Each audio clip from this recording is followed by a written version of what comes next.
ನಾನು civil service ಕಡೆ ಬರಬೇಕಂತ ಒಂದು ಕಡೆ ಇದೆ, ಬಟ್ ಫ್ಯಾಮಿಲಿ ಬ್ಯಾಕ್ಗ್ರೌಂಡ್ ವೀಕ್ ಇರೋದ್ರಿಂದ ನಾನು ಹ್ಯಾವ್ ಟು ವರ್ಕ್ ಆಗುತ್ತೆ. You should go through worst phase in your life. Not only UPSC, NEET preparation ಆಗಿರ್ಬೋದು, JEE ಎಕ್ಸಾಮ್ ಪ್ರಿಪ್ರೇಷನ್ ಆಗಿರ್ಬೋದು, ಈ ರೀತಿ ತುಂಬ ಕಾಂಪಿಟೇಟಿವ್ ಎಕ್ಸಾಮ್ಸ್ಗೆ ಓದ್ತಿರೋಂಥ ಸ್ಟೂಡೆಂಟ್ಸ್ಗೆ ಒಂದಷ್ಟು ವರ್ಷಕ್ಕೆ 24 ಲಕ್ಷ ನೀಟ್ ಎಕ್ಸಾಮ್ ಬರೀತಾರೆ. 4 lakh ಮೆಂಬರ್ಸ್ ಹಾಗೆ ಉಳಿದಿದ್ದಾರೆ. ಈವನ್ ಆಫ್ಟರ್ 3-4 ಅಟೆಂಪ್ಟ್ಸ್ ಅವ್ರಿಗೆ ಇನ್ನೂ ಏನು ಜಾಬೇ ಸಿಗ್ತಿಲ್ಲ. ಎಷ್ಟೊಂದು ಜನ UPSC ಮಾಡಬೇಕಂತ ಕನ್ಸ್ಕೊಂಡಿರ್ತಾರೆ, ಚೈಲ್ಡ್ಹುಡ್ ಡ್ರೀಮ್ ಅಂತ. ಸೊ ಅವನಿಗೆ ಅಟ್ ಲಾಸ್ಟ್ ಫೈನಲ್ ಅಟೆಂಪ್ಟ್ ತಗೊಳ್ಳೋಕ್ಕೆ ಅಂತ ಬರ್ತಾನೆ. When that moment come, that is the moment when you need to be totally free. MBBS ಮಾಡೋಂಥ ಡಾಕ್ಟರ್ಸ್ಗಳು ತುಂಬ ಜನ UPSC ಪ್ರಿಪ್ರೇಷನ್ ಮಾಡೋಕ್ಕೆ ಇಷ್ಟಪಡ್ತಾರೆ. Anything you do, it applies to the entire country or entire state. ಈ ಪೊಲಿಟಿಕಲ್ ಜರ್ನಿಯಲ್ಲಿ ಏನೇನೆಲ್ಲ ಕಲ್ತ್ರಿ? What Ambedkar did is why it is so important ಅನ್ನೋದು, ಥಿಕ್ ಆಫ್ ದ ಥಿಂಗ್ಸ್, ಜನಗಳ ಮಧ್ಯೆ ಇಟ್ಕೊಂಡು ಕೆಲಸ ಮಾಡೋದು. Hi guys, welcome to Insights IAS. ನಾನು ನಿಮ್ಮ Vikas, informative Navodayan, medical student from Shri Atal Bihari Vajpayee medical college, Bangalore. Guys, ಈ ವಿಡಿಯೋ ಒಂದು ಸ್ವಲ್ಪ ಸ್ಪೆಷಲ್ ಆಗಿರುತ್ತೆ. ಏನಕ್ಕೆ ಅಂದರೆ ನಾವು ಇವತ್ತು ಪಾಡ್ಕಾಸ್ಟ್ ವಿಡಿಯೋ ಶೂಟ್ ಮಾಡ್ತಾಯಿದ್ವಿ. ನಮ್ಮ ಜೊತೆ ಇವತ್ತು ಒಬ್ಬರು ಇಂಪಾರ್ಟೆಂಟ್ ಪರ್ಸನ್ ಇದ್ದಾರೆ.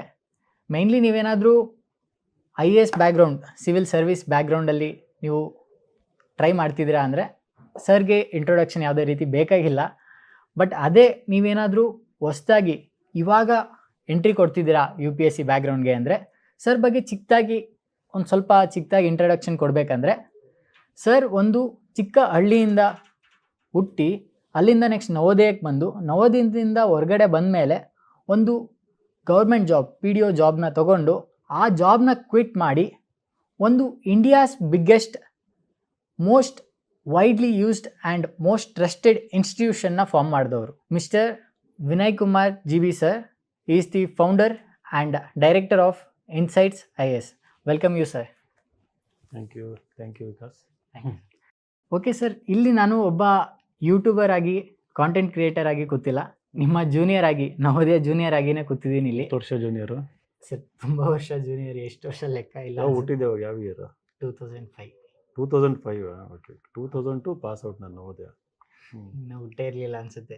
ಬಟ್ ಆಬ್ಸಲ್ಯೂಟ್ಲಿ ನವೋದಯ ಜೂನಿಯರ್ ಅಂತ ಹೇಳಿ ಕೂತಿದ್ದೀನಿ ಇಲ್ಲಿ. ಫಸ್ಟ್ ನಾನು ನವೋದಯ ರಿಲೇಟೆಡೇ ಕ್ವಶನ್ನ ಕೇಳ್ತೀನಿ. ಏನಂದರೆ, ಈಗ ಆಲ್ರೆಡಿ ನೀವು 7 years ನವೋದಯದಲ್ಲಿ ಓದಿದ್ದೀರಾ. ಈವನ್ ನಾನು ಸಹ ನವೋದಯದಲ್ಲಿ ಓದಿದ್ದೀನಿ. ಈ ನವೋದಯ ಲೈಫಲ್ಲಿ ನೀವು ಕಲ್ತಂಥ ಥಿಂಗ್ಸ್ಗಳು ಹೇಗೆ ಈ ರೀತಿ ಬಿಗ್ಗೆಸ್ಟ್ ಇನ್ಸ್ಟಿಟ್ಯೂಷನ್ನ ಫಾರ್ಮ್ ಮಾಡೋಕ್ಕೆ ಹೆಲ್ಪ್ ಮಾಡ್ತು ನಿಮಗೆ? ಏನೇನೆಲ್ಲ ಕಲ್ತ್ರಿ ನವೋದಯದಿಂದ? ಸೊ ನವೋದಯ ಸ್ಕೂಲಲ್ಲಿ ಮೇಯ್ನಾಗಿ ಕಲ್ತಿದ್ದು ಒಂದು ಹೌ ಟು ಹ್ಯಾಂಡಲ್ ಅನ್ಸರ್ಟೆಂಟಿ ಅನ್ನೋದೊಂದು ಮೇನ್ಲಿ. ಯಾಕಂತಂದರೆ ಅಲ್ಲಿ ಒಂದು ಕಾಂಪೌಂಡ್ ಒಳಗಿದ್ವಿ, ಒಂದು ಪೇರೆಂಟ್ಸಿಂದ ದೂರ ಇದ್ದಿದ್ದು, ಎಲ್ಲ ನಾವೇ ಮಾಡ್ಕೋಬೇಕಾಗಿತ್ತು. ಆಮೇಲೆ ಎವ್ರಿ ಡೇ ಸೇಮ್ ಇರ್ತಿರಲಿಲ್ಲ, different emotions, different situations to handle. ಆಮೇಲೆ ಲೀಡರ್ಶಿಪ್ ಕ್ವಾಲಿಟಿ, ಅಲ್ಲಿ ಫಿಯರ್ ಅನ್ನೋದು ಹೊರಟೋಯ್ತು ನವೋದಯದಲ್ಲಿ. ಈಗ ಫಿಯರ್ಲೆಸ್ ಆಗಿದ್ದು ನವೋದಯದಲ್ಲಿ.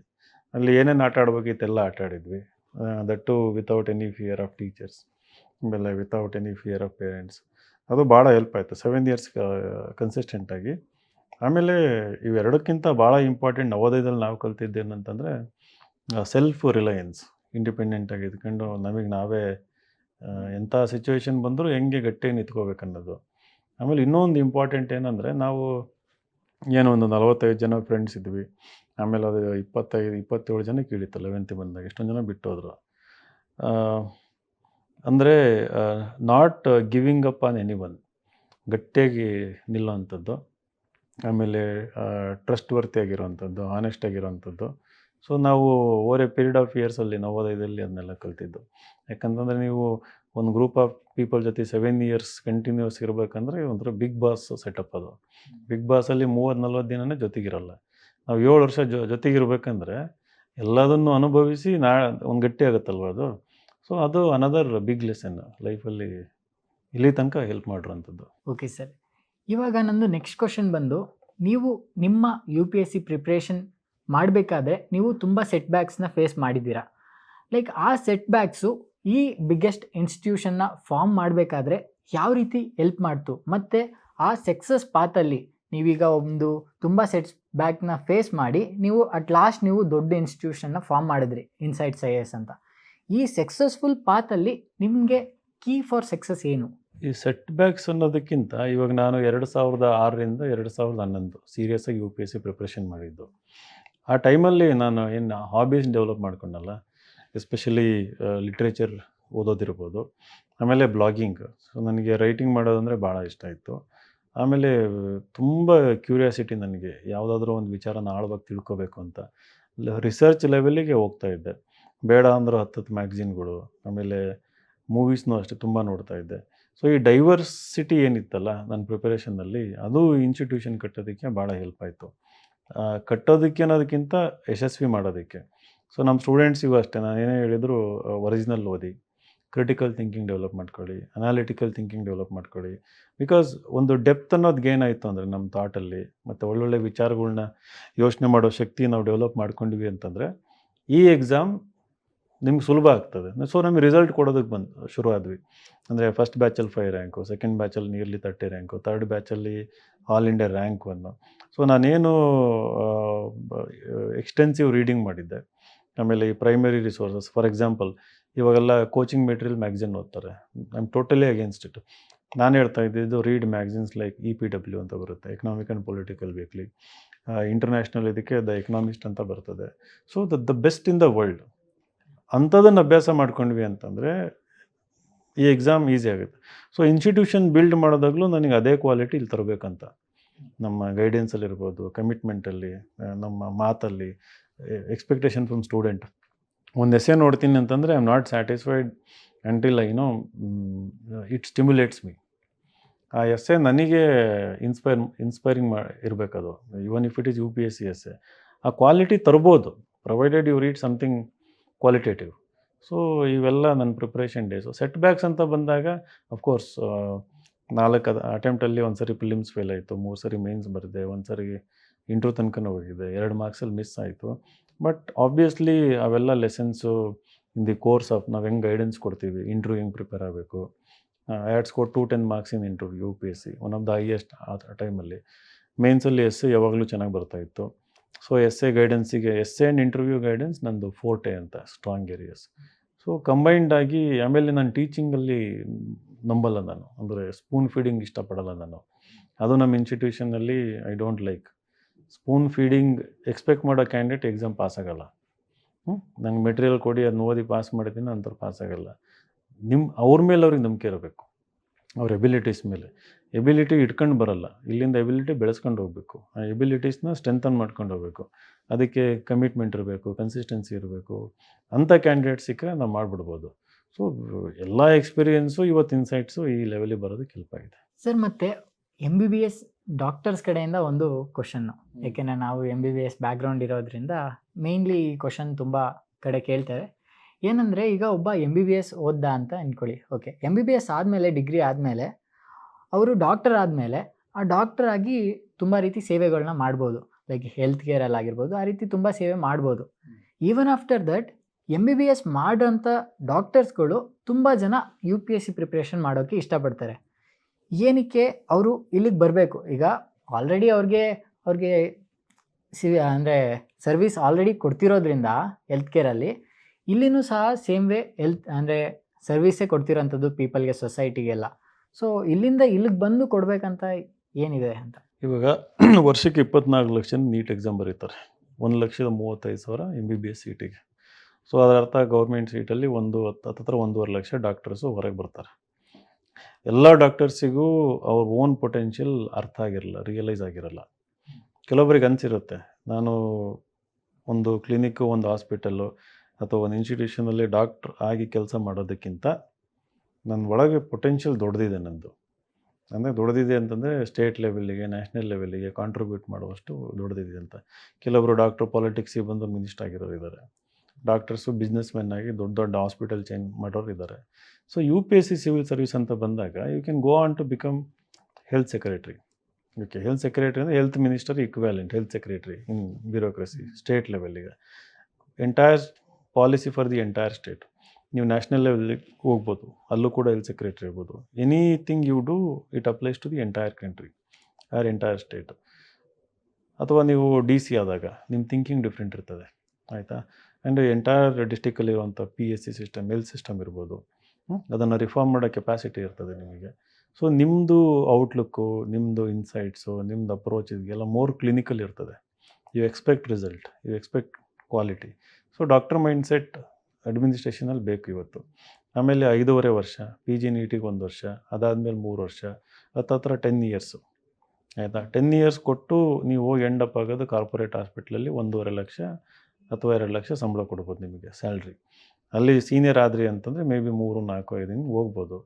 ಅದು ಓಕೆ, ಮದುವೆ ಆಗಿ ಮಕ್ಕಳು ಎಜುಕೇಷನ್ನು, ಒಂದು ಒಳ್ಳೆ ಕಡೆ ಅಪಾರ್ಟ್ಮೆಂಟ್ ತಗೊಳ್ಳೋಕ್ಕೆ ಇನಫ್. ಇಷ್ಟ ಆಯ್ತಂದರೆ ಬೆಂಝು, BMW ಕಾರು ಮುಗೀತು. ಅದು ಒಂದು ಲೆವೆಲ್ ರೀಚ್ ಆಗುತ್ತೆ. ಅದು then it becomes monotonous. Maybe friends ಹತ್ರ ಪಾರ್ಟಿ ಮಾಡೋದು, travel, it is all comfort zone, ಆಯಿತಾ. ಸೊ ಓಕೆ, ಟ್ರೀಟ್ ಮಾಡ್ತೀರಾ, ಆಪ್ರೇಷನ್ ಮಾಡ್ತೀರಾ, ಅದೆಲ್ಲ ಆಯಿತು, ಇಲ್ಲ ಅಂತಲ್ಲ. ಬಟ್ ನಿಮ್ಮ ಕೆಪಾಸಿಟಿ ಇನ್ನೂ ದೊಡ್ಡದಿರ್ತದೆ. ಅಡ್ಮಿನಿಸ್ಟ್ರೇಷನ್ ಬಂದ್ರಿ ಅಂತಂದರೆ you can leave a big impact here. ಯಾಕಂದರೆ ನಮ್ಮ ದೇಶದಲ್ಲಿ ಈಗಲೂ ಸಿಕ್ಕಾಪಟ್ಟೆ ಅಸಮಾನತೆ ಇದೆ, ಇನ್ಇಕ್ವಾಲಿಟಿ.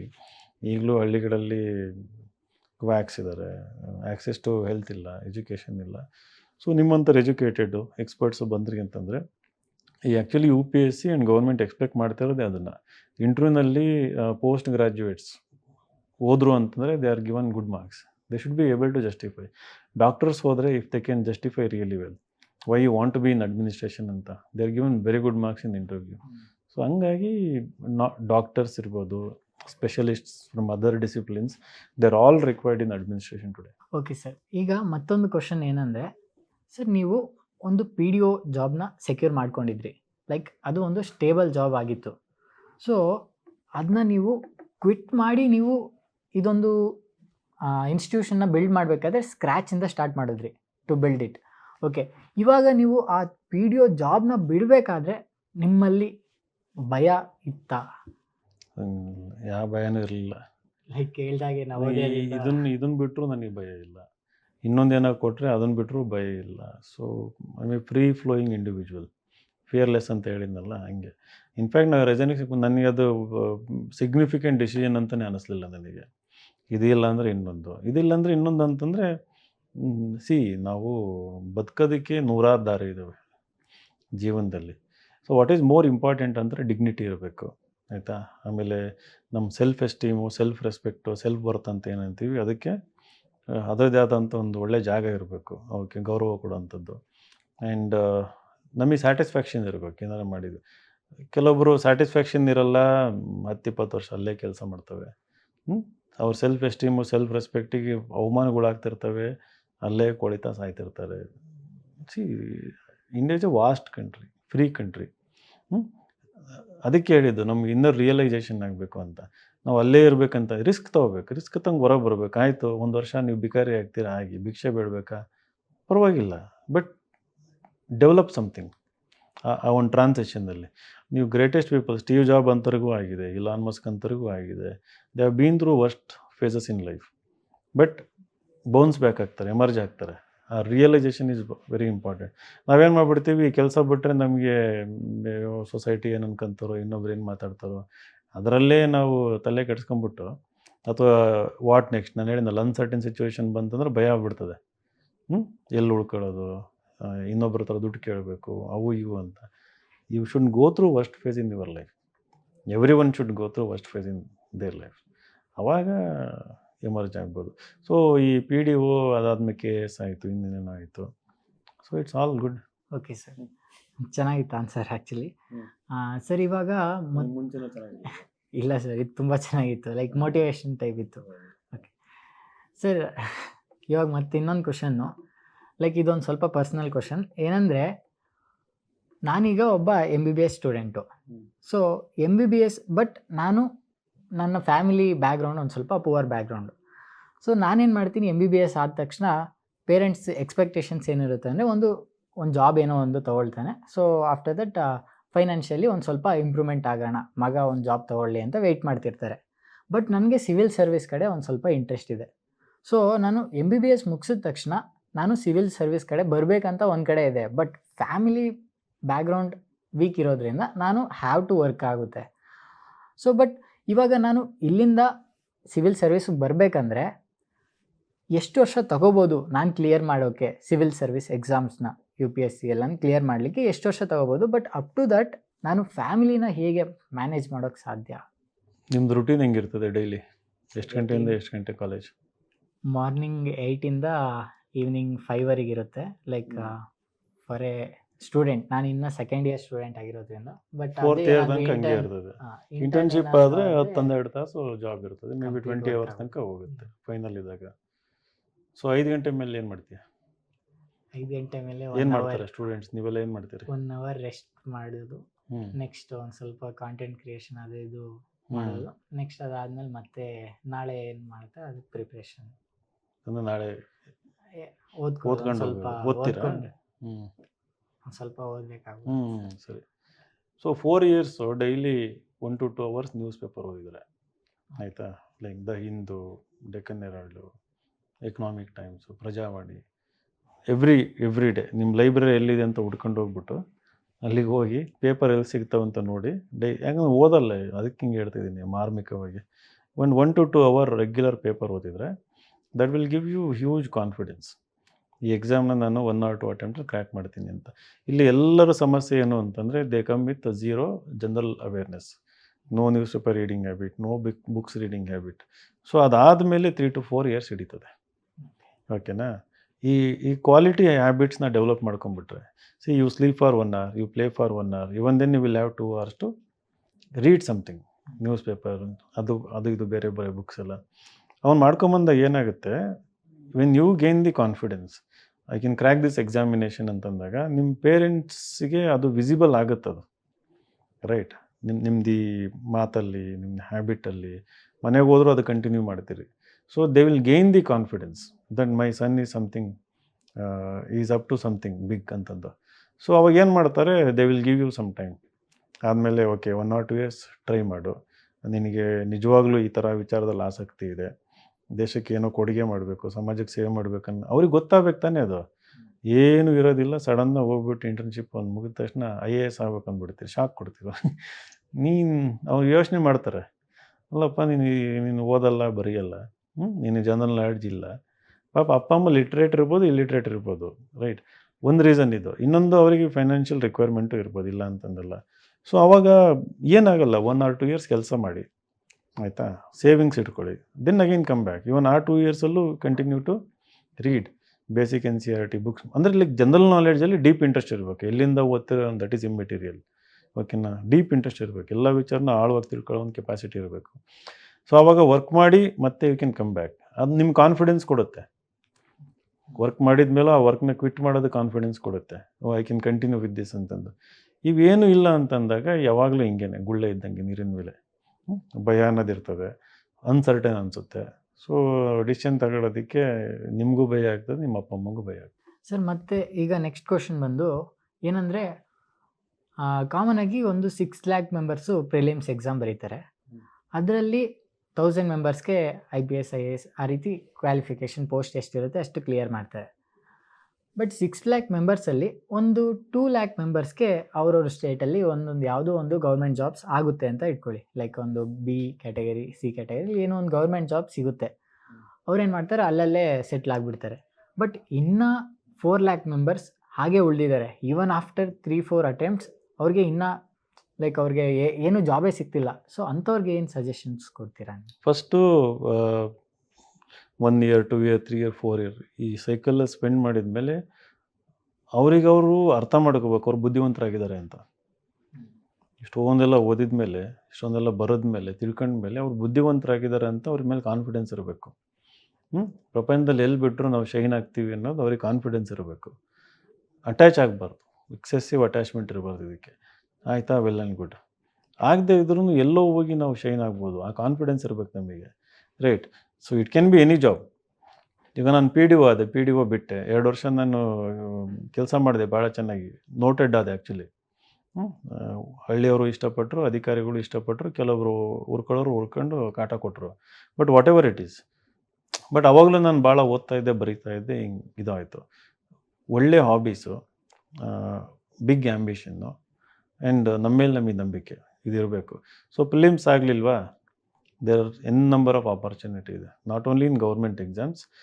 ನಾನು ಹೇಳ್ತೀನಿ, ನ್ಯಾಷನಲ್ ಲಾ ಸ್ಕೂಲಿಗೆ ಹೋಗಿ, IITಸಿಗೆ ಹೋಗಿ, apply to Harvard or Oxford, best institution. ನಿಮಗೇನೋ ಆ್ಯಕ್ಟಿಂಗಲ್ಲಿ ಇಂಟ್ರೆಸ್ಟ್ ಇದೆಯಾ, NSD national school of drama ಇದೆ, ಅಲ್ಲಿಗೆ ಹೋಗಿ. ಫ್ಯಾಷನಲ್ಲಿ NIFTನಲ್ಲಿ ಏನೋ ಕೋರ್ಸ್ ಮಾಡಿ. ಸಿ ನಿಮ್ಮ ಇಂಟ್ರೆಸ್ಟ್ಗಳೇ ಡೆವಲಪ್ ಆಗಿಲ್ಲ ಅಂದರೆ ಇವ್ಯಾವ ಐಡಿಯಾಗಳೇ ಬರಲ್ಲ ತಲೆಗೆ. Tata institute of social science ಇದೆ, ನಾನು ಮೀಡಿಯಾ ಆ್ಯಂಡ್ ಕಲ್ಚರಲ್ ಸ್ಟಡೀಸ್ ಅಂತ ಹೋಗಿ ಅಪ್ಲೈನೂ ಮಾಡಿದ್ದೆ. ಎಕ್ಸಾಮ್ ಪಾಸಾಗಿ ಇಂಟರ್ವ್ಯೂ ಪಾಸಾಗಿ ಅಡ್ಮಿಷನ್ನು ಸಿಕ್ಕಿತ್ತು ನನಗೆ. KS ಪಾಸ್ ಆಯಿತು ಅಂತ ಈ ಕಡೆ ಬಂದುಬಿಟ್ಟೆ.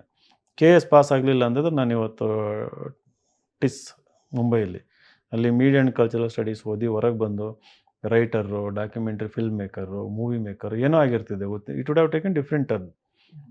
ಸೊ ನಮಗೆ ಆಪ್ಷನ್ಸ್ ಇರಬೇಕು. ಇವ್ರು ಏನಿಲ್ಲ, ಎಲ್ಲ ಕ್ಲೋಸ್ ಮಾಡಿಬಿಡ್ತಾರೆ ಆಪ್ಷನ್ನು. ಹಿಂಗೆ UPSC ಅಂದರೆ UPSCನೇ. ಈ ಹ್ಯೂಜ್ ನಾಲೆಜ್ ಏನಿದೆಯಲ್ಲ ಅದು ನಮಗೆ ಕ್ಯಾಪಿಟಲ್. ಅದು to shine anywhere we want. ಆ ಪರ್ಸ್ಪೆಕ್ಟಿವಲ್ಲಿ ನೋಡಿದಪ್ಪ ಅಂದರೆ ನಿಂಗೆ ಡಿಪ್ರೆಷನ್ನು, ಆ್ಯಂಗ್ಸೈಟಿ, ಫಿಯರ್ ಏನೂ ಇರೋದಿಲ್ಲ. ಕಲಿಯೋದ್ರಲ್ಲೇ ತಪ್ಪಿದೆ.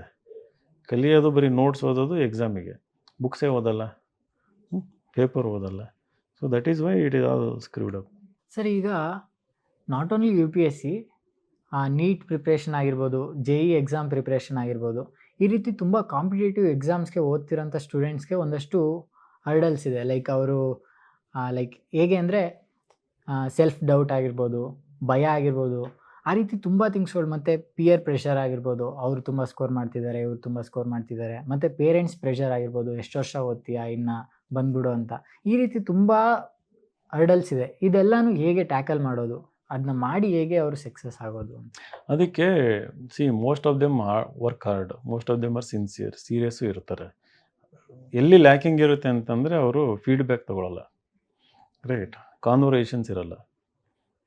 ನೀನು ಹಾರ್ಡ್ ವರ್ಕ್ ಮಾಡ್ತಾಯಿದ್ದೀಯ, ಒಂದು ಕ್ಯಾಬಿನ್ನು ಒಂದು ರೂಮಲ್ಲಿ ಕೂತ್ಕೊಂಡು ಬೆಳಗಿಂದ ರಾತ್ರಿ ಹಾರ್ಡ್ ವರ್ಕ್ ಮಾಡ್ತಾಯಿದ್ದೀಯ. But are you in the right direction? If you are going through a rough phase, ಮಾತಾಡ್ಬೇಕಲ್ಲ ಯಾರ ಹತ್ರನಾದ್ರು. ಮೇ ಬಿ ಮನೆಯವರಿಗೆ ಫೋನ್ ಮಾಡಿ ಬೈಯೋದು, ಗರ್ಲ್ ಫ್ರೆಂಡು ಬಾಯ್ ಫ್ರೆಂಡ್ ಇದ್ದಪ್ಪ ಅಂದ್ರೆ ಅವ್ರ ಹತ್ರ ಕಿತ್ತಾಡೋದು, ಫ್ರೆಂಡ್ಸ್ ಇದ್ದರೆ ಅಲ್ಲಿ ಹಂಗಿರ್ತದೆ. ನಾವು ಕೂತಿರ್ತೀವಿ ಮೆಂಟರ್ಸು, ಎಕ್ಸ್ಪೀರಿಯನ್ಸ್ ಇದೆಲ್ಲ ನೋಡ್ಕೊಂಬಂದು ಇವೆಲ್ಲ ಒಂದು ಫೈನ್ ಶೇಪ್ ತಗೊಂಡು ಕೂತಿರ್ತೀವಲ್ವ. So we will give you suggestions, ಓಕೆನಾ? ಸೊ ಆವಾಗ ಈ ಥರ fear, lack of self confidence ಇವೆಲ್ಲ ಕಾಮನ್. ಇವೆಲ್ಲ ಯಾರೂ ಪರ್ಫೆಕ್ಟ್ ಇರಲ್ಲ, ಆನ್ ಆ್ಯಂಡ್ ಆಫ್ ಇದ್ದೇ ಇರ್ತದೆ. ಬಟ್ ಅವಾಗ ಮೆಂಟರ್ಸ್ ಹತ್ರ ಹೋಗಿ ಫೀಡ್ಬ್ಯಾಕ್ ತೊಗೋಬೇಕು, ಶೇರ್ ಮಾಡಬೇಕು, ಆಯಿತಾ? ನೀವು when you share your happiness, ನಿನ್ನೆ ಯಾರೋ ಎಸ್ಸೆ ಟಾಪಿಕ್ ತೋರಿಸ್ತಾಯಿದ್ದು, when you share your happiness it is doubled, when you share your sorrow it is halved ಅಂತ, ಹಾಫ್ ಆಗ್ತದೆ ಅಂತ. ಹಿಂಗೆ ಮೇನ್ಲಿ ಇದು ಲ್ಯಾಕಿಂಗ್ ಇದೆ ಈ ಫೀಲ್ಡಲ್ಲಿ. ಆಮೇಲೆ ಇನ್ನೊಂದು ಎರಡನೇ, ನಾನು ಆಗಲೇ ಹೇಳ್ದಂಗೆ ನನಗೆ ನನ್ನ ಮೇಲೆ ಕಾನ್ಫಿಡೆನ್ಸ್ ಇರಬೇಕು. ಎಲ್ಲಿಂದ ಬರುತ್ತೆ ಕಾನ್ಫಿಡೆನ್ಸು? ಅದೇ ತುಂಬ ನಾಲೆಡ್ಜ್ ತೊಗೊಂಡ್ರೆ ಅಲ್ಲಿ ತುಂಬ ಆಸಕ್ತಿ ಇತ್ತು. ನಾವು ವರ್ಲ್ಡ್ನ ಬ್ರಾಡಾಗಿ ನೋಡೋದ್ರಿಂದ and having interest in hobbies, ಇದು ಇಲ್ಲಾಂದ್ರೆ ಅದು. ಈ ಆಪರ್ಚುನಿಟಿ ಕ್ಲೋಸ್ ಆಯಿತು ಅಂತಂದರೆ ಇನ್ನೊಂದು ಕಡೆ ಒದ್ದು ಬಾಗಿಲನ್ನ ತೆಗೆದು ನಾನು ಮಾಡ್ಕೊತೀನಿ ಅನ್ನೋ ಕಾನ್ಫಿಡೆನ್ಸ್ ಇರಬೇಕು ನನಗೆ. ಸೊ ನನಗೆ ಆಯ್ಕೆಗಳು ಇಲ್ಲ ಅಂದಾಗ ಕಾನ್ಫಿಡೆನ್ಸ್ ಇರಲ್ಲ. So it is combination of so many factors. ಆಮೇಲೆ everyone can actually develop them. ಅದು ಆಮೇಲೆ ಇನ್ನೊಂದು ಇಂಟೆಲಿಜೆಂಟ್ ಆಗಿರಬೇಕು. ಇಂಟೆಲಿಜೆಂಟ್ ಅಂತಂದರೆ ಆನ್ ದ ಗೋ ನೋಡಿ ಕಲಿತು ಫ್ಲೆಕ್ಸಿಬಲ್ ಇರಬೇಕು. ಕೆಲವೊಬ್ರು ರಿಜಿಡ್ ಇರ್ತಾರೆ, ನಾನು ಬುದ್ಧಿವಂತ ಅನ್ಕೊಂಬಂದಿರೋ ಇರ್ತಾರೆ, ಇನ್ನೂ ಏನೇನೋ ಇರ್ತವೆ. ರಿಜಿಡ್ ಅಂದರೆ ವೆರೈಟಿ ಆಫ್ ರಿಜಿಡಿಟಿ ಇರ್ತದೆ. ಆ ಮೂಮೆಂಟಲ್ಲಿ ಕಲಿತು ಫ್ಲೆಕ್ಸಿಬಲ್ ಇರಬೇಕು. ನಾನು ತಪ್ಪು ಮಾಡಿದರೆ ತಪ್ಪು ಅಕ್ಸೆಪ್ಟ್ ಮಾಡ್ಕೊಳ್ಳೋ ಕ್ವಾಲಿಟಿ ಇರಬೇಕು, ಆ ಹ್ಯುಮಿಲಿಟಿ ಇರಬೇಕು. ಥಟ್ ಅಂತ ಕಲ್ತ್ಬಿಟ್ಟು ಇಂಪ್ರೂವ್ ಹಾಕೊಂಡು ಹೋಗ್ತಾ ಇರಬೇಕು. ಅವಾಗ ಗೊತ್ತೇ ಆಗಲ್ಲ, ಸ್ಮೂತ್ ಅನಿಸುತ್ತೆ. ಸರ್, ಇವಾಗ ಇನ್ನೊಂದು ಕ್ವಶನ್ನು ಏನಂದರೆ MBBS ರಿಲೇಟೆಡೇ ಬರುತ್ತೆ. ನನಗೇನು ಸರ್, MBBS ಅಂದರೆ ಆ ರೀತಿ ಅಲ್ಲ, ಜಸ್ಟ್ ಹಾಗೆ ಹೇಳ್ತೀನಿ ಸರ್. ಈಗ ಫಾರ್ ಎಕ್ಸಾಂಪಲ್ MBBS ಡಿಗ್ರಿ ಮುಗಿಸಿ ಒಬ್ಬ ಡಾಕ್ಟರ್ ಆಗುವಂಥ ಡಾಕ್ಟರ್ ಆಗಿರ್ತಾನೆ. ಸೊ ಅವನು ಮತ್ತೆ ವಾಪಸ್ UPSC ಪ್ರಿಪ್ರೇಷನ್ ಮಾಡ್ಬೇಕಂತ ಹೇಳಿ ಬರ್ತಾನೆ. But is A below average student. ಅವ್ನು ನೀವು ಹೇಳ್ದಾಗೆ ಅವ್ನು ಡೈಲಿ ನ್ಯೂಸ್ ಪೇಪರ್ ಓದ್ದೇ ಇರ್ಬೋದು. ಆ ರೀತಿ ತುಂಬ ಥಿಂಗ್ಸ್ಗಳು ಅವನೇನು ಮಾಡ್ತಿರಲ್ಲ, ಜಸ್ಟ್ ಮೆಂಟಲಿ ನಾನು UPSC ಓದಬೇಕಂತ ಹೇಳಿ UPSCಗೆ ಬರ್ತಾನೆ. ಬಟ್ ಅವನು ಕ್ವಾಲಿಫೈ ಮಾಡೋಕ್ಕಾಗಲ್ಲ. ಲೈಕ್ IAS ಆಗಿರ್ಬೋದು, ಏನೂ ಕ್ವಾಲಿಫೈ ಮಾಡೋಕ್ಕಾಗಲ್ಲ. ಬಟ್ ಅಟ್ ಲಾಸ್ಟ್ ತುಂಬ ಕಷ್ಟಪಟ್ಟು ಲೈಕ್ KASನ ಕ್ವಾಲಿಫೈ ಮಾಡಿಕೊಂಡು ಒಂದು ತಹಸೀಲ್ದಾರ್ ಪೋಸ್ಟ್ಗೆ ಬರ್ತಾನೆ. ಬಟ್ ನನಗನ್ನಿಸ್ದಾಗೆ ಒಬ್ಬ ಡಾಕ್ಟರ್ ಒಂದು 2-3 ಇಯರ್ಸ್ ವರ್ಕ್ ಮಾಡೋ ಅಂತ ಡಾಕ್ಟರ್ಗೂ ಪೋಸ್ಟ್ಗೆ ಎಷ್ಟು ಬೆಲೆ ಇದೆ ಸೊಸೈಟಿಲಿ, ಸೇಮ್ ವೇ ಒಂದು ತಹಸೀಲ್ದಾರ್ಗೂ ಅಷ್ಟೇ ಬೆಲೆ ಇದೆ. ಬಟ್ ಇವನು MBBSನ ಬಿಟ್ಟು ಇಲ್ಲಿ ವರ್ಕ್ ಮಾಡಿದೆ, ಅಲ್ಲಿಂದ ಈ ಕಡೆ ಬಂದು ತಹಸೀಲ್ದಾರ್ ಪೋಸ್ಟ್ಗೆ ಅವನು ಸೆಲೆಕ್ಟ್ ಆಗ್ತಾನೆ. ಬಟ್ ಈಗ ನನ್ನ ಡೌಟ್ ಏನಂದರೆ, ಈ ಪರ್ಸನ್ನು ಆ ತಹಸೀಲ್ದಾರ್ ಪೋಸ್ಟಿಂದ ಕಂಟಿನ್ಯೂ ಮಾಡಬೇಕಾ, ಇಲ್ಲ ವಾಪಸ್ MBBS ಬರಬೇಕಾ, ಇಲ್ಲ ಇನ್ನೊಂದು ವರ್ಷ ಇನ್ನೂ ಒಂದು ಸ್ವಲ್ಪ ಅವನು ಫೀಡ್ಬ್ಯಾಕ್ ತೊಗೊಂಡು ಹಾರ್ಡ್ ವರ್ಕ್ ಮಾಡಿ IPS ರಿಲೇಟೆಡ್ ಇನ್ನೊಂದು ವರ್ಷ ಇನ್ನೊಂದು ಅಟೆಂಪ್ಟ್ ತೊಗೊಂಡು ಕ್ವಾಲಿಫೈ ಮಾಡ್ಕೋಬೇಕಾ ಅಂತ? ಡಾಕ್ಟ್ರಾಗಿ MBBS ಮುಗಿಸ್ಕೊಂಡು ತಹಸೀಲ್ದಾರ್ ಆಗಿದ್ದರೆ ನನಗನ್ಸೋದು ಅಲ್ಲಿ ಸೆಟ್ಲ್ ಆಗಬಾರ್ದು. ಫರ್ದರ್ ಟ್ರೈ ಮಾಡಿ UPSCಗೆ ಹೈಯರ್ ಪೊಸಿಷನ್ಗೆ ಹೋಗ್ಬೇಕು. ಯಾಕಂದರೆ being A doctor is A group A, class 1 ಅಂತ ಹೇಳ್ತೀವಿ. ಇದು ಗ್ರೂಪ್ B ಆಗ್ತದೆ. ಬಟ್ ಹಂಗಂದ್ರೆ ತಹಸೀಲ್ದಾರು ಕೆಟ್ಟದು ಅಂತಂದಲ್ಲ. ಈಗ ಕೆಲವೊಬ್ಬರು ತಹಸೀಲ್ದಾರ್ ದುಡ್ಡು ಚೆನ್ನಾಗಿ ಮಾಡ್ಕೋಬೋದು ಅಂತಂದು ಉಳ್ಕೊಂಡ್ಬಿಡ್ಬೋದು. ಅವರಿಗೆ ಈ ಅಟೆನ್ಷನ್ನು ಅವು ಇವೆಲ್ಲ ಸಿಗ್ತದೆ, ಅದು ಚೆನ್ನಾಗಿದೆ ಅಂತಂದು ಅಲ್ಲೂ ಸೆಟ್ಲ್ ಆಗಿಬಿಡ್ಬೋದು. ಸೊ ಬೇಸಿಕಲಿ ನಿಮ್ಮನ್ನು ನೀವು ಅಂಡರ್ಮೈನ್ ಮಾಡ್ಕೊಂಡಂಗೆ ಆ ಥರ ಇಂಡಿವಿಜುವಲ್ಸು. ಬಟ್ ಸ್ವಲ್ಪ ಡಿಸಿಪ್ಲಿನ್ಡಾಗಿ ಡೆಡಿಕೇಟೆಡ್ ಆಗಿದ್ದು ಸ್ವಲ್ಪ ಪುಷ್ ಮಾಡಿದ್ವಿ ಅಂತಂದರೆ most of the aspirants PSI ಆದ ತಕ್ಷಣ ಸೆಟ್ಲ್ ಆಗಿಬಿಡ್ತಾರೆ. ತಹಸೀಲ್ದಾರ್ ಆದರೆ ಸೆಟ್ಲ್ ಆಗ್ತಾರೆ. They may try but with half hearted effort. Sir, ಇದು UPSC ರಿಲೇಟೆಡ್ ಒಂದು ಕ್ವಶನ್ನು. ಲೈಕ್ ನಾನು ಗೂಗಲ್ ಸರ್ಚ್ ಮಾಡಿದಾಗೆ ಲೈಕ್ 10 lakh ಮೆಂಬರ್ಸು ಪ್ರಿಲಿಮ್ಸ್ಗೆ ಅಪ್ಲಿಕೇಶನ್ ಹಾಕ್ತಾರೆ. ಅದರಲ್ಲಿ only like 6 lakhs 5 lakhs members ಅಷ್ಟೇ ಪ್ರಿಲಿಮ್ಸ್ ತಗೊಳ್ಳೋದು. ಇನ್ನು ಸ್ಟಿಲ್ 4 lakh ಮೆಂಬರ್ಸ್ ಅಪ್ಲಿಕೇಶನ್ ಹಾಕಿದ್ರೂ ಸಹ ಅವರು ಎಕ್ಸಾಮ್ ತಗೊಳ್ತಿಲ್ಲ. ಲೈಕ್ ಏನಕ್ಕೆ ಅವರು ಆ ರೀತಿ ಎಕ್ಸಾಮ್ ಅಂದರೆ ಅಪ್ಲಿಕೇಶನ್ ಹಾಕಿದ ಮೇಲೂ ಏನಕ್ಕೆ ತಗೋತಿಲ್ಲ? ಲೈಕ್ ಅವ್ರ ಹತ್ರ ಏನು ತುಂಬ ಭಯ ಕಾಡ್ತೈತಾ, ಇಲ್ಲ ಪ್ರಿಪ್ರೇಷನ್ನೇ ಕಂಪ್ಲೀಟ್ ಆಗಿಲ್ವಾ? ಕಂಪ್ಲೀಟ್ ಆಗಿಲ್ಲ ಅಂದರೆ ಅಪ್ಲಿಕೇಶನ್ ಏನಕ್ಕೆ ಹಾಕಬೇಕು? ಇದರಲ್ಲಿ ಲೈಕ್ ಆ ಸ್ಟೂಡೆಂಟ್ಸಲ್ಲಿ ಯಾವ ರೀತಿ ಕ್ಯಾರೆಕ್ಟರ್ಸ್ ನಿಮಗೆ ಕಾಣಿಸುತ್ತೆ? 21 ವರ್ಷ ಆಗಿರ್ಬೇಕಂತ ಇರ್ತದೆ. ಎಷ್ಟೊಂದು ಜನ UPSC ಮಾಡಬೇಕಂತ ಕನ್ಸ್ಕೊಂಡಿರ್ತಾರೆ, ಚೈಲ್ಡ್ಹುಡ್ ಡ್ರೀಮ್ ಅಂತ. The lac guidance. ಅವ್ರಿಗೆ ಯಾರು ಸರಿಯಾಗಿ ಗೈಡ್ ಮಾಡೋರು ಇರೋಲ್ಲ, ಅಥವಾ ಆ ರೀತಿ ಅವರು ಅಪ್ರೋಚ್ ಮಾಡಿರೋಲ್ಲ. ಡಿಗ್ರಿ ಆದ ತಕ್ಷಣ ಏನು ಪ್ರಿಪೇರ್ ಆಗಿರೋಲ್ಲ. ಅಯ್ಯೋ 6 ಅಟೆಂಪ್ಟ್ ಇದ್ದಾವೆ, 9 ಅಟೆಂಪ್ಟ್ ಇದ್ದಾವೆ, ಅಥವಾ ಅನ್ಲಿಮಿಟೆಡ್ ಅಟೆಂಪ್ಟ್ ಇದ್ದಾವೆ, ಒಂದು ನೋಡೋಣ ಅಂತಂದು ಸುಮ್ಮನೆ ಅಪ್ಲಿಕೇಶನ್ ಹಾಕ್ತಾರೆ. ಕೆಲವರು ಬರೀತಾರೆ. ಆ್ಯಕ್ಚುಲಿ ಆ 5 lakh ಸಮಥಿಂಗ್ ಬರೆಯೋದ್ರಲ್ಲಿ ನನ್ನ ಕೇಳಿದರೆ 3 to 4 lakh ಸುಮ್ಮನೆ ಬರೆಯೋರೇ ಜಾಸ್ತಿ. ಸೀರಿಯಸ್ಸಾಗಿ ಪ್ರಿಪೇರ್ ಯಾರೂ ಆಗಿರೋದಿಲ್ಲ ಅದರಲ್ಲಿ. ಸೀರಿಯಸ್ ಪ್ರಿಪ್ರೇಷನ್ನು ಒಂದು ನನ್ನ ಕೆಟಗರಿ ಇದೆ. Very serious preparation around 5,000 to 6,000 ಇರ್ತಾರೆ ಅಷ್ಟೇ. ಸೀರಿಯಸ್ ಪ್ರಿಪ್ರೇಷನ್ ಅಂದರೆ ಕೋಚಿಂಗ್ ಜಾಯ್ನ್ ಆಗಿರ್ತಾರೆ, ಕಾಂಪಿಟೇಟಿವ್ ಎಕ್ಸಾಮಿಗೆ ರೆಡಿ ಆಗ್ತಿರ್ತಾರೆ. ಅಂಥವ್ರು ಒಂದು 50,000 to 60,000 ಜನ ಇರ್ಬೋದು. ಇನ್ನು ಉಳಿದವರೆಲ್ಲ ಏನೋ ಅಟೆಂಪ್ಟ್ ಇದೆ, ನೋಡೋಣ ಹೆಂಗಿದೆ ಏನು ಅಂತಂದು ಅಪ್ಲೈ ಮಾಡಿ ಬರೆಯೋರೆ ಜಾಸ್ತಿ ಇರ್ತಾರೆ. ಸೊ ಕಾಂಪಿಟೇಷನ್ ಆ್ಯಕ್ಚುಲಿ ಕಡಿಮೆ ಹಂಗೆ ನೋಡ್ಕೊಂಡು ಹೋದರೆ. ಇಟ್ ಈಸ್ 5,000 to 6,000 ಅಂದರೆ daily answer writing, essay writing, ಟೆಸ್ಟ್ಗಳು ಬರೆಯೋದು, ಪ್ರಾಕ್ಟೀಸ್ ಮಾಡೋದು, ಅಂಥವ್ರು ಒಂದು 5,000 to 6,000 ಜನ ಇರ್ತಾರೆ ಅಷ್ಟೇ. ಇನ್ನು ಉಳಿದವರು ನೋಡೋಣ ಅಂತಂದು ಆಮೇಲೆ ಬೇರೆ ಬೇರೆ ಕಾಂಪಿಟೇಟಿವ್ ಎಕ್ಸಾಮ್ಸಿಗೆ ರೆಡಿ ಆಗ್ತಿರ್ತಾರೆ, group C, group B. So application they just apply, ಹಿಂಗೆ ಬರೀತಾರೆ. ಇನ್ನೂ 4-5 ಲಕ್ಷ ಜನ ಯಾಕೆ ಬರೆಯಲ್ಲ ಅಂತಂದರೆ ಅವರಿಗೆ ಕಾನ್ಫಿಡೆನ್ಸ್ ಇರೋಲ್ಲ, ಪ್ರಿಪೇರ್ ಮಾಡಿರಲ್ಲ. ಇನ್ಫ್ಯಾಕ್ಟ್ ಅವ್ರು ಬುದ್ಧಿವಂತರು ಅದರಲ್ಲಿ, right? They are saving their attempts. 1, 2, 3 attempt ಹೆಂಗೋ ಗೊತ್ತಿಲ್ಲದಂಗೆ ಹೋಗ್ಬಿಡ್ತವೆ.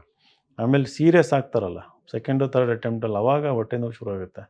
ಅಯ್ಯೋ ನಾನು 2 ಅಟೆಂಪ್ಟ್ ಸುಮ್ಮನೆ ವೇಸ್ಟ್ ಮಾಡ್ಕೊಂಬಿಟ್ಟೆ. ನಾವು ಹೇಳಿರ್ತೀವಿ ಬರಿಬೇಡಿ ಅಂತಂದು. ಅಂದರೆ ಅಪ್ಲಿಕೇಶನ್ ಹಾಕೋದು ಬೇರೆ, ಅಟೆಂಪ್ಟ್ಸ್ ತಗೊಳ್ಳೋದು. ಅಪ್ಲಿಕೇಶನ್ ಹಾಕಿದರೆ ಅಟೆಂಪ್ಟ್ ಕೌಂಟ್ ಆಗಲ್ಲ. ಓಕೆ. ಅಪ್ಲಿಕೇಶನ್ ಹಾಕಿದ್ರೆ ಕೌಂಟ್ ಆಗಲ್ಲ. ಅಲ್ಲಿ ಹೋಗಿ ಅಟೆಂಡೆನ್ಸ್ ಹಾಕ್ಬೇಕು ಒಳಗೆ. ಗೇಟ್ ಒಳಗೆ ಹೋದರೆ ಅಟೆಂಪ್ಟ್, ಗೇಟ್ ಒಳಗೆ ಹೋದರೂ ಸಾಕು, ಅಟೆಂಪ್ಟ್ ಕೌಂಟ್ ಆದಂಗೆ ಅದು. ಮತ್ತು ಹೊರಗೆ ಬಿಡಲ್ವಲ್ಲ, ಹೋಗಲೇಬೇಕಲ್ಲಿ. ಸೊ ಅಲ್ಲಿ ಎಕ್ಸಾಮ್ ಕೊಟ್ಟಿವಿ ಅಂತಂದರೆ ಅಟೆಂಪ್ಟ್ ಕೌಂಟ್ ಆಗುತ್ತೆ. Otherwise mere applying doesn't count as an attempt. So ಅದಕ್ಕೆ ನಾವೇನು ಸಜೆಸ್ಟ್ ಮಾಡ್ತೀವಿ, if at all you really want to give, science background ಇದ್ದರೆ ಫಾರೆಸ್ಟ್ರಿ ಅಪ್ಲೈ ಮಾಡಿ ಅಂತ, ಇಂಡಿಯನ್ ಫಾರೆಸ್ಟ್ ಸರ್ವಿಸ್ ಅಪ್ಲೈ ಮಾಡಿ. Waste attempt. Civil service attempt ಹಂಗೆ ಇರುತ್ತೆ. IAS ಆಗೋರಿಗೆ ಎಕ್ಸ್ಪೀರಿಯನ್ಸು ಸಿಗ್ತದೆ.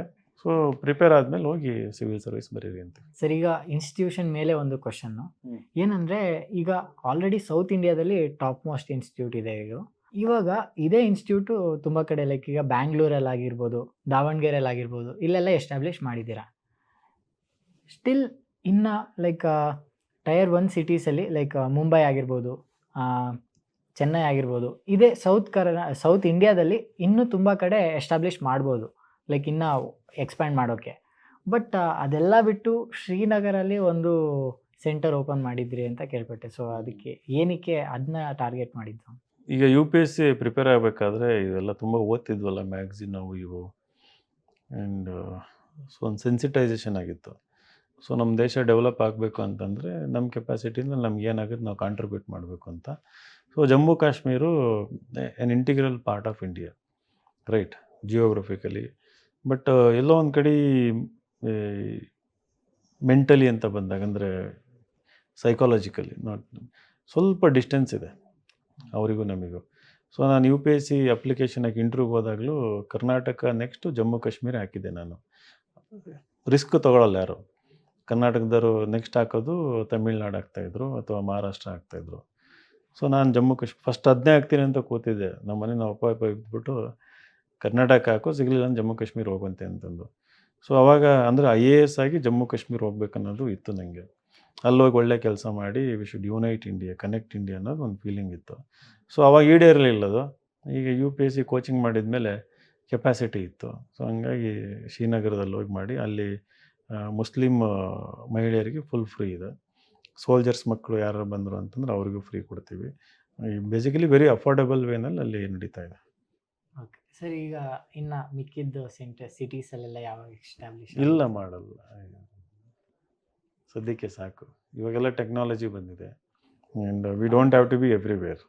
ಆಮೇಲೆ ಇನ್ನೊಂದು ಒರಿಜಿನಲ್ ಆಸೆ ಇದ್ದಿದ್ದು ಹೆಂಗೆ, ಹೆಗ್ಗೋಡಲ್ಲಿ ನೀನಾಸಂ ಫೇಮಸ್ ಆತಲ್ಲ, ಗೊತ್ತಲ್ಲ ನೀನಾಸಂ, ಹೆಗ್ಗೋಡು ನಾಟಕ ಅಂತಂದರೆ ಅಲ್ಲಿಗೆ ಹೋಗಬೇಕು ಅಂತ, ಕಲಿಬೇಕು ಅಂದರೆ ಥಿಯೇಟರ್.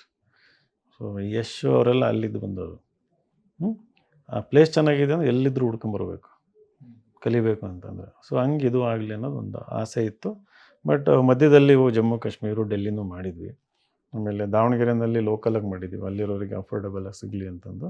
ಬಟ್ ಬೆಂಗಳೂರು ಇವತ್ತು ನಾನು ಅಂದ್ಕೊಂಡಂಗೆ ಹಬ್ ಆಗಿದೆ. ಇವತ್ತು ಡೆಲ್ಲಿ ಇನ್ಸ್ಟಿಟ್ಯೂಷನ್ಸ್ ಎಲ್ಲ ಬಂದು ನಮ್ಮ ಚಂದ್ರ ಲೇಔಟ್ ಸುತ್ತಮುತ್ತ ಮಾಡಿದ್ದಾವೆ. ಅದು ಅನ್ಇಮ್ಯಾಜಿನಬಲ್ಲು. ಕರ್ನಾಟಕದವರು ಮೋರ್ ದೆನ್ 60-70% ಇಲ್ಲೇ ವೆರಿ ಅಫೋರ್ಡೆಬಲ್ ರೇಟಲ್ಲಿ ಕೋಚಿಂಗ್ ತಗೊಳ್ಳಂಗಾಗಿದೆ. ಸೊ ಇದೊಂದು ಹಬ್ಬಾಗಿ ಡೆವಲಪ್ ಆಯಿತು. ಸೊ ಬೆಂಗಳೂರು IT ಸಿಟಿ ಅಂತ ಗೊತ್ತಿತ್ತು. ಇವಾಗ ಡೆಲ್ಲಿ ಬಿಟ್ಟರೆ ಬೆಂಗಳೂರು UPSC ಸಿವಿಲ್ ಸರ್ವಿಸಸ್ಸಿಗೆ. ಸೊ ಅದು ಒಂದು ಪ್ರೌಡ್ ಅಚೀವ್ಮೆಂಟ್, ಕರ್ನಾಟಕನ UPSC ಹಬ್ ಮಾಡಿದ್ದು. ಸರ್ ಮತ್ತೆ ಒಂದು ಕ್ವಶನ್ಸ್ ಏನಂದರೆ, ಲೈಕ್ ಸ್ಟೂಡೆಂಟ್ ಯಾರೋ ಒಬ್ಬ ಪರ್ಸನ್ ಇರ್ತಾನೆ ಅಂದ್ಕೊಳ್ಳಿ, ಅವರು ತುಂಬ ಅಟೆಂಪ್ಟ್ಸ್ಗಳು ಎಕ್ಸಾಮ್ಸ್ನ ತೊಗೊಂಡಿರ್ತಾನೆ. ಲೈಕ್ ತುಂಬ ಅಟೆಂಪ್ಟ್ಸ್ ತೊಗೊಂಡ್ರೂ ಅವನು ಕ್ವಾಲಿಫೈ ಆಗೋಕ್ಕೆ ಸಾಧ್ಯ ಆಗಿರಲಿಲ್ಲ ಅವನಿಗೆ. ಲೈಕ್ ಅವನದು ಏನೋ ನೆಗೆಟಿವಿಟೀಸ್ ಇರುತ್ತೆ, ಅವನೇನೋ ಫಾಲೋ ಮಾಡ್ತಿರಲ್ಲ. ಸೊ ಅವನಿಗೆ ಅಟ್ ಲಾಸ್ಟ್ ಫೈನಲ್ ಅಟೆಂಪ್ಟ್ ತಗೊಳ್ಳೋಕ್ಕೆ ಅಂತ ಬರ್ತಾನೆ. ಸೊ ಅಂಥ ಪರ್ಸನ್ಗೆ ನಿಮ್ಮ ಸಜೆಷನ್ ಏನು? ಇದೇ ಲಾಸ್ಟ್ ಫೈನಲ್ ಅಟೆಂಪ್ಟ್. ಜಾಸ್ತಿ ಓದಬೇಡ ಅಂತ. ಓದೋದೆಲ್ಲ ಓದಿರ್ತಾನೆ, ಮಾಡೋದೆಲ್ಲ ಮಾಡಿರ್ತಾನೆ. ಅಲ್ಲಿ ತನಕ ಎಷ್ಟೊಂದು ಓದಿ ಮಾಡಿಲ್ಲ ಅಂತಂದರೆ some issue with how is approaching the exam. ರಿಲ್ಯಾಕ್ಸ್ಡಾಗಿ ಅಪ್ರೋಚ್ ಮಾಡ್ಬೇಕು ಎಕ್ಸಾಮ್ನ. ಈ UPSC ಎಕ್ಸಾಮ್ನ ನೀವು ಆ ಮೊಮೆಂಟ್ ತನಕ ಚೆನ್ನಾಗಿ ಪ್ರಿಪೇರ್ ಆಗಿರ್ತೀರಿ. When that moment come, that is the moment when you need to be totally free, totally relaxed ಆಗಿರ್ಬೇಕು ಮೈಂಡು. ಇಲ್ಲಂಗೆ ಅಲ್ಲಿ ರಿವರ್ಸ್ ಆಗುತ್ತೆ. ಅಲ್ಲಿ ತನಕ ಚೆನ್ನಾಗಿರ್ತಾರೆ, ಆ ಮೂಮೆಂಟ್ ಬಂದ ತಕ್ಷಣ ಫುಲ್ ಇದಾಗ್ಬಿಡ್ತಾರೆ. ಮೋಸ್ಟ್ ಆಫ್ ದೆಮ್ ಅದಕ್ಕೆ ಫೇಲ್ ಆಗೋದು. ಸೊ ಇನ್ನೂ ಜಾಸ್ತಿ ಓದೋಷ್ಟು ಏನಾಗುತ್ತೆ, ಅದು ಆ್ಯಂಗ್ಸೈಟಿ ಇನ್ನೂ ಜಾಸ್ತಿ ಆಗ್ತದೆ.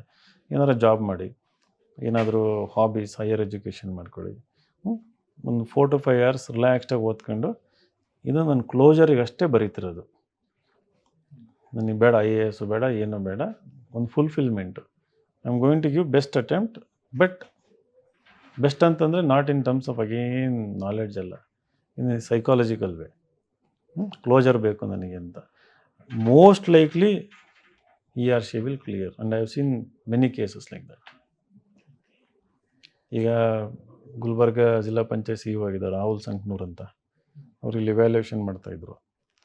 ಅವರು he wanted to just go back to IT job, and before that he just wanted to give one attempt. ಆ ಅಟೆಂಪ್ಟ್ ಅಷ್ಟೊಂದು ಓದಲಿಲ್ಲ. he was working here and evaluation ಎಲ್ಲ ಮಾಡಿಕೊಂಡು ರ್ಯಾಂಕ್ 17 ಬಂತು. ಒಬ್ಬರು ಕಿರಣ್ ಎಸ್ ಅಂತ, is also Navodayan junior. he was 1 or 2 years junior. Last 6th attempt he had given up. ಹಾಗೆ ಆರಾಮಾಗಿ ರಿಲ್ಯಾಕ್ಸ್ಡಾಗಿ ಕೊಡ್ತೀನಿ ಅಂತಂದ್ಬಿಟ್ಟು ಹೀಗೆ ರ್ಯಾಂಕ್ 300 ಎಷ್ಟೋ ಬಂತು, 308 ಸಮಥಿಂಗ್. IRS ಕಮಿಷನರು, ಕೀರ್ತನ ಅಂತಂದ್ರೆ ರ್ಯಾಂಕ್ 167 ಬಂತು, 5 ಕಾನ್ಸಿಕ್ಯೂಟಿವ್ ಫಿಲ್ಮ್ಸ್ ಫೇಲ್ ಆಯಿತು, ಇಲ್ಲಿ ತಹಶೀಲ್ದಾರ್ ಆಗೋಯ್ತು. ಹಂಗಾಗಿ ಏನು ಓದಲಿಲ್ಲ ಅಟೆಂಪ್ಟ್, ಕೋವಿಡ್ ಟೈಮ್ ಇತ್ತು. So she 20s she just gave exam, she got all India rank. So it is not your knowledge, it is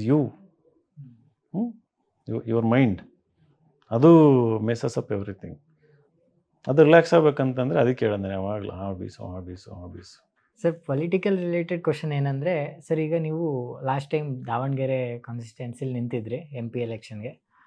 so ಇಲ್ಲಿ ಆಲ್ ಓವರ್ ಕರ್ನಾಟಕದಲ್ಲಿ ಇಂಡಿಪೆಂಡೆಂಟ್ ಕ್ಯಾಂಡಿಡೇಟ್ ಆಗಿ 40,000+ ವೋಟ್ ತೊಗೊಳ್ಳೋದು ತುಂಬ ಗ್ರೇಟ್ ಅಚೀವ್ಮೆಂಟ್ ಅಂತ ನನಗೆ ಅನಿಸುತ್ತೆ. Like ಯಾರೂ ತೊಗೊಂಡಿರಲಿಲ್ಲ ಆ ಟೈಮಲ್ಲಿ, ನೀವೊಬ್ಬರೇ ತೊಗೊಂಡಿದ್ದು. ಸೊ ಈ ಪೊಲಿಟಿಕಲ್ ಜರ್ನಿಯಲ್ಲಿ ಏನೇನೆಲ್ಲ ಕಲ್ತ್ರಿ ಅನ್ನೋದು ಒಂದು ಕ್ವಶನ್.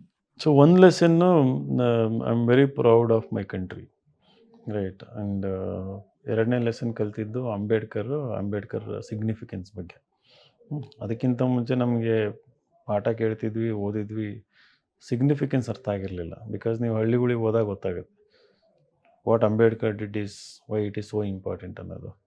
ಆಮೇಲೆ ಮೂರನೇದು ಇನ್ಇಕ್ವಾಲಿಟಿ ಅನ್ನೋದು ಇಟ್ ಈಸ್ ಬೈ ಡಿಸೈನ್ ಅಂತ, ಇಂಟೆನ್ಷನಲ್, ಅದು ಆಕ್ಸಿಡೆಂಟಲ್ಲು ಇನ್ಸಿಡೆಂಟಲ್ ಅಲ್ಲ, ಅದು ಸಿಸ್ಟಮ್ನ ಆ ಥರ ಕ್ರಿಯೇಟ್ ಮಾಡಿದ್ದಾರೆ. ಬಲಾಢ್ಯರು ಅಂತ ಹೇಳ್ತೀವಲ್ಲ ಅವರು, ಆ್ಯಂಡ್ ವೆಸ್ಟೆಡ್ ಇಂಟ್ರೆಸ್ಟ್ ಇರೋರು ಆ ಥರ ಕ್ರಿಯೇಟ್ ಮಾಡಿದ್ದಾರೆ. ಫೋರ್ತ್ ಲೆಸನ್ ಬಂದು ಪಾಲಿಟಿಕ್ಸಲ್ಲಿ ಬಿಗ್ ಪಾಸಿಬಿಲಿಟೀಸ್ ಇದೆ, ರಿಸ್ಕ್ ತಗೊಳ್ಳೋರು ಕಡಿಮೆ. ಕಂಫರ್ಟ್ ಝೋನಲ್ಲೇ ಎತ್ಕೊಂಡು ಕಮೆಂಟ್ ಹೊಡಿಯೋರು ಜಾಸ್ತಿ ಇರ್ತಾರೆ. For example, it is very easy to comment ಇನ್ಸ್ಟಾಗ್ರಾಮಲ್ಲಿ, ಫೇಸ್ಬುಕ್ಕಲ್ಲಿ. ಬಟ್ ಒಂದು ಹಳ್ಳಿಗೆ ಹೋಗಿ ಥಿಕ್ ಆಫ್ ದ ಥಿಂಗ್ಸ್, ಜನಗಳ ಮಧ್ಯೆ ಇದ್ಕೊಂಡು ಕೆಲಸ ಮಾಡೋದು, ಅವ್ರ ಪರವಾಗಿ ಮಾತಾಡೋದು, ಸಂವಾದ ಮಾಡೋದು, ಆಮೇಲೆ ಅವ್ರ ಹತ್ರ ಹೇಳಿಸ್ಕೊಳ್ಳೋದು, ಬೈಸ್ಕೊಳ್ಳೋದು, ಬೊಗಳಿಸ್ಕೊಳ್ಳೋದು, ಇವೆಲ್ಲ ಈಸಿ ಅಲ್ಲ ಇವೆಲ್ಲ. ಬಟ್ ಅದು ಮೋರ್ ರಿವಾರ್ಡಿಂಗ್. ಅದು grass root level activism, grass root level engagement with the people ಇದೆಯಲ್ಲ, that is the pulse of the democracy. ಅದು that is the source of democracy. ಅಲ್ಲಿ ಕೆಲಸ ಮಾಡೋರು ಭಾಳ ಕಡಿಮೆ ಇದ್ದಾರೆ. ಎಲ್ಲ ಕಂಫರ್ಟ್ ಝೋನಲ್ಲಿ ಲೀಡ್ರ್ ಸುತ್ತ ಗಿರ್ಕಿ ಹೊಡ್ಕೊಂಡು, ಅವ್ರಿಗೆ ಬಕೆಟ್ ಹಿಡ್ಕೊಂಡು, ಅವ್ರು ಹೇಳಿದ್ದನ್ನು ಕೇಳಿ ಅವ್ರಿಗೆ ಖರ್ಚು ಮಾಡ್ಕೊಂಡು ಲೀಡ್ರ್ ಆಗಿರೋರು ಭಾಳ ಜನ ಇದ್ದಾರೆ. ಬಟ್ ವಾಟ್ ಇಂಡಿಯಾ ರಿಕ್ವೈರ್ಸ್ ಅಂತಂದರೆ grass root level leaders. So ಅದು ನನಗೆ ಭಾಳ ಇಷ್ಟ. ನಮಗೆ ಈ AC ಕೂತ್ಕೊಂಡು ಭಾಳ ಹೊತ್ತು ಕೆಲಸ ಮಾಡೋಕ್ಕಾಗಲ್ಲ. ಹಳ್ಳಿಗಳಿಗೆ ಹೋಗ್ತಿರ್ಬೇಕು, be among the people. So and ಅದೇಪ್ಪ, ನವೋದಯ ಸ್ಕೂಲಿಂದ ಬಂದಿರೋದು, ಆಮೇಲೆ UPSC preparation, they all have taught humility, ಆಮೇಲೆ engaging with the people in a very honest way and with good intention. So ಇನ್ನೂ ಏನೂ ಆಗಿಲ್ಲ, ನಾನು ಸ್ಥಾನಮಾನಾಗಿ ಇನ್ನೇನು ಬಂದಿಲ್ಲ, ಗೊತ್ತಿಲ್ಲ. ಬರ್ಬೋದು, ಬರ್ದೇನೂ ಇರ್ಬೋದು, ಅದು ನಾಟ್ ಇಂಪಾರ್ಟೆಂಟ್. ಅದನ್ನು ಇಲ್ಲಿಂದನೇ ಕಲ್ತಿರೋದು. ಅಟ್ಯಾಚ್ಮೆಂಟ್ ಇಲ್ಲ. ಇದು ಏನೋ ಒಂದು ಔಟ್ಕಮ್ ಇಟ್ಕೊಂಡು ಹಿಂಗೆ ಆಗುತ್ತೆ, ಆ್ಯಂಬಿಷನ್ ಇದೆ ಆಗಲಿ ಅಂತಂದು. ಆಗದೇ ಇದ್ದರೂ ಪರ್ಫೆಕ್ಟ್ಲಿ ಫೈನ್, ಲೈಫಲ್ಲಿ ಭಾಳ ಹ್ಯಾಪಿಯಾಗಿದ್ದೀವಿ ನಾವು. ಆದರೂ ಅಷ್ಟೇ ಹ್ಯಾಪಿಯಾಗಿರ್ತೀವಿ. ಸೊ ಕಲಿಯೋದು ಇನ್ನೂ ಭಾಳ ಇದೆ, ಇನ್ನೂ ಕಲ್ತಿಲ್ಲ. ಸೊ ಸ್ವಲ್ಪ ಕಲ್ತಿದ್ದೀವಿ. ಆಗಲೇ ಹೇಳಿದ್ನಲ್ಲ, ಎವ್ರಿ ಡೇ ಎವ್ರಿ ಮೂಮೆಂಟ್ ಕಲಿಯೋದು ಭಾಳ ಇರ್ತದೆ. ಕಲಿತಾ ಹೋಗೋದು. ಜಾಸ್ತಿ ಕಲ್ತ ಮೇಲೆ ಏನಾದರೂ ಒಂದು ಲಾಟ್ರಿ ಹೊಡಿಬೋದು, ನೋಡೋಣ. ಸರ್, ಇವಾಗ ಪಾಡ್ಕಾಸ್ಟ್ ಎಂಡ್ ಬಂದಿದ್ದೀವಿ. ಓಕೆ, ಒಂದು ಫೈನಲ್ ಕ್ವಶನ್ ಏನಂದರೆ, ಒಂದು 20 ವರ್ಷ ಆದಮೇಲೆ ಮತ್ತೆ ನಾನು ಇದೇ ಪ್ಲೇಸಲ್ಲಿ ಬಂದು ನಿಮ್ಮ ಜೊತೆ ಪಾಡ್ಕಾಸ್ಟ್ ಮಾಡಿದ್ರೆ ಏನು ಲೆಗಸಿನ ಬಿಲ್ಡ್ ಮಾಡಬೇಕಂತ ಇದ್ದೀರಾ 20 ವರ್ಷಕ್ಕೆ? ಈಗ ಯಾರಾದರೂ ಒಬ್ಬ ನಿಮ್ಮ ಬಗ್ಗೆ ಏನಾದರೂ ಓದಬೇಕು ಅಂತ ಇದ್ದರೆ, ಯಾರೊಬ್ಬ ಬರಿಬೇಕು ಅಂತ ಇದ್ದರೆ ನಿಮ್ಮ ಬಗ್ಗೆ, ನೀವು ಏನು ಲೆಗಸಿನ ಬಿಲ್ಡ್ ಮಾಡಬೇಕಂತ ಅಂದ್ಕೊಂಡಿದ್ದೀರಾ? ಮತ್ತು ನಿಮ್ಮನ್ನ ಈಗ ಇಂಟ್ರೊಡಕ್ಷನ್ ಕೊಡಬೇಕಾದ್ರೆ ನಾನು IAS insights founder and director ಅಂತ ಕೊಟ್ಟಿದ್ದೆ. ಮುಂದೆ ಇನ್ನೇನಾದರೂ ಎಕ್ಸ್ಟ್ರಾ ಕೊಡಬೇಕಾಗಿ ಇಷ್ಟಪಡ್ತೀರಾ? 20 years ಅಂತ ಅಂದರೆ nobody knows what is going to happen. ಮೊದಲನೇದು ನಾವು ಇರ್ತೀವೋ ಇಲ್ವೋ ಅದೇ ಡೌಟು, ಆಯಿತಾ. ಎರಡನೇದು ಒಬ್ಬ ಪವರ್ಫುಲ್ ಪೊಲಿಟಿಷಿಯನ್ ಆಗಿರೋ ಸಾಧ್ಯತೆಯೂ ಇರ್ತದೆ. ಇಲ್ಲ ಅಂತಂದರೆ ನಮ್ಮ ಹೊಲ ಮಾಡ್ಕೊಂಡಿರುವಂಥ ಸಾಧ್ಯತೆಯೂ ಇರ್ತದೆ. ಎರಡು ಎಕ್ಸ್ಟ್ರೀಮ್ ಇರ್ತದೆ, ಆಯಿತಾ. ಆರಾಮಾಗಿ ಇದೆಲ್ಲ ಏನೋ ಬೇಡಪ್ಪ ಅಂತಂದು ಹೋಗೋ ಸಾಧ್ಯತೆಯೂ ಇರ್ಬೋದು. ಅಥವಾ ಇಲ್ಲಿ ಫೇಲ್ ಆದ್ವಿ ಅಂತಂದ್ರೆ ಹಂಗೆ ಗೊತ್ತಿಲ್ಲ, ವಿ ಡೋಂಟ್ ನೋ, ಅನ್ಸರ್ಟನ್ ಇರುತ್ತೆ. ಆಮೇಲೆ ಮೂರನೇದು, ಇಲ್ಲ ಇವೆಲ್ಲ ಸಾಕು, ಭಾಳ ಕಲ್ತಿದ್ದೀನಿ ಅಂತಂದು ಸಾಹಿತಿ ಆಗಿರೋ ಸಾಧ್ಯತೆಯೂ ಇರ್ತದೆ. ರೈಟರು ಅಥವಾ ಇನ್ನೇನೋ ಆಗಿರೋ ಸಾಧ್ಯತೆ ಇರುತ್ತೆ, we don't know. But I am somebody who don't want to stop learning and moving. ಏನಾದರೂ ಕಲಿತಾ ಏನಾದರೂ ಮಾಡ್ತಾ ಹೋಗ್ತಿರ್ತೀವಿ. But with 3 principles. ಒಂದು, ಆಲ್ವೇಸ್ ಹ್ಯಾವ್ ಗುಡ್ ಇಂಟೆನ್ಷನ್, ಆಯಿತಾ? ನೀವೇನೇ ಮಾಡಿದರೂ ಒಳ್ಳೆಯ ಉದ್ದೇಶದಿಂದ ಮಾಡಿ ಅನ್ನೋದು. ಎರಡನೇದು, whatever you do with utmost honesty ಅಂತ, ಪ್ರಾಮಾಣಿಕವಾಗಿ ಟ್ರಾನ್ಸ್ಪರೆಂಟಾಗಿ ಮಾಡ್ಕೊಂಡೋಗಿ. ಅವೇನು ಗಿಮ್ಮಿಂಗ್ ಬೇಡ, ಡಬಲ್ ಗೇಮ್ ಬೇಡ, ಇನ್ನೊಬ್ಬರಿಗೆ ಏನೋ ಮಾಡೋದು ಬೇಡ ಅಂತ ಹಂಗೆ. ಸೊ ಮೂರನೇದು, ಕನ್ಸಿಸ್ಟೆಂಟಾಗಿರಬೇಕು ಅಂತ. ನಾವೇನೇ ಮಾಡಿದರೂ ಕೂಡ ಕನ್ಸಿಸ್ಟೆಂಟಾಗಿರಬೇಕು. ನಾಲ್ಕನೇದು ಆ್ಯಡ್ ಮಾಡಬೇಕಂದ್ರೆ ಹೊಸದು ಏನಾದ್ರು ಕಲಿತಾ ಇರಬೇಕು ಅಂತ. ಅದು ಎಲ್ಲಿ ತಗೊಂಡೋಗುತ್ತೆ ಗೊತ್ತಿಲ್ಲ. ಕೆಲವೊಬ್ರು ಈಗಲೂ ಅಂತಾರೆ, ನೀವು MLA ಆಗ್ತೀರಿ, MLA ಹಂಗೆ ಆಗ್ತೀರಿ, ಹಿಂಗೆ ಆಗ್ತೀರಿ ಅಂತಾರೆ. ಅವ್ರಿಗೆ ಹಿಂಗೆ ಅನ್ನಿಸ್ತಾ ಇರ್ಬೋದು. ನಾಳೆ ಅದು ಆಗ್ಬೋದು, ಆಗದೇ ಇರ್ಬೋದು. ಆಗದೇ ಇದ್ದರೆ ಇನ್ನೊಂದೇನಾದರೂ ಹೊಸ ಆಪ್ಷನ್ ಉಟ್ಕೊಂಡಿರ್ತದೆ. ಇನ್ನೊಂದು ಯಾವುದೋ ಫೀಲ್ಡಲ್ಲಿ ಹೋಗಿ ಬೆಳಿಬೋದು, ಮಿಂಚ್ಬೋದು. ಸೊ 20 ಇಯರ್ಸ್ ಆದಮೇಲೆ I am more curious that what you will be. IAS ಅಥವಾ ದೊಡ್ಡ ಈ ಅಪೋಲೋ, ಆಸ್ಟರ್ ಆ ಥರ ದೊಡ್ಡ ಗ್ಲೋಬಲ್ ಚೈನು, ಅಥವಾ we don't know whether you going to be doctor or like entrepreneur or something ಅಂತಂದು ಏನೇನೋ ಆಗಿರ್ತೀವಿ, ನೋಡೋಣ. ಬಟ್ ನವೋದಯ ನಾಟ್ ಹಾರ್ಟ್. ನಾವು ಎಲ್ಲಿದ್ದರೆ ನವೋದಯ ಸ್ಕೂಲೇ, ನವೋದಯ ಅಂತ ಆಗಿರ್ತೀವಿ. That is for sure. Okay sir, ತುಂಬ ಖುಷಿ ಆಯಿತು. ತುಂಬ ಥಿಂಗ್ಸ್ಗಳು ಕಲ್ತಿದ್ದೀನಿ ನಾನು ನಿಮ್ಮ ಜೊತೆ ಈ ಪಾಡ್ಕಾಸ್ಟಲ್ಲಿ. ಲೈಕ್ ನೀವು ನಮ್ಮ ಜೊತೆ ಇಷ್ಟು ಟೈಮ್ ಸ್ಪೆಂಡ್ ಮಾಡಿದ್ದಕ್ಕೆ ತುಂಬ thankful. So will wind up here, ಇಲ್ಲೇ ನಿಲ್ಲಿಸೋಣ. Okay, thank you Vikas. Thank you so much guys. ಇದೇ ರೀತಿ ನೆಕ್ಸ್ಟ್ ಇನ್ನೊಬ್ರು ಯಾರಾದರೂ ಪರ್ಸನ್ನ ಪಾಡ್ಕಾಸ್ಟ್ ಮಾಡ್ತೀವಿ. Okay, up to that see you next video. Okay, subscribe ಮಾಡ್ಕೊಳ್ಳಿ, ಲೈಕ್ ಮಾಡಿ ವಿಡಿಯೋನ. ಏನಾದರೂ ಥಿಂಗ್ಸ್ ಈ ಪಾಡ್ಕಾಸ್ಟಲ್ಲಿ ನೀವು ಕಲ್ತಿದ್ದೀರಾ ಅಂದರೆ ಕಮೆಂಟ್ ಮಾಡಿ same. Okay, thank you for watching. Bye. ಆಯ್ತು, good. Thank you. Thank you.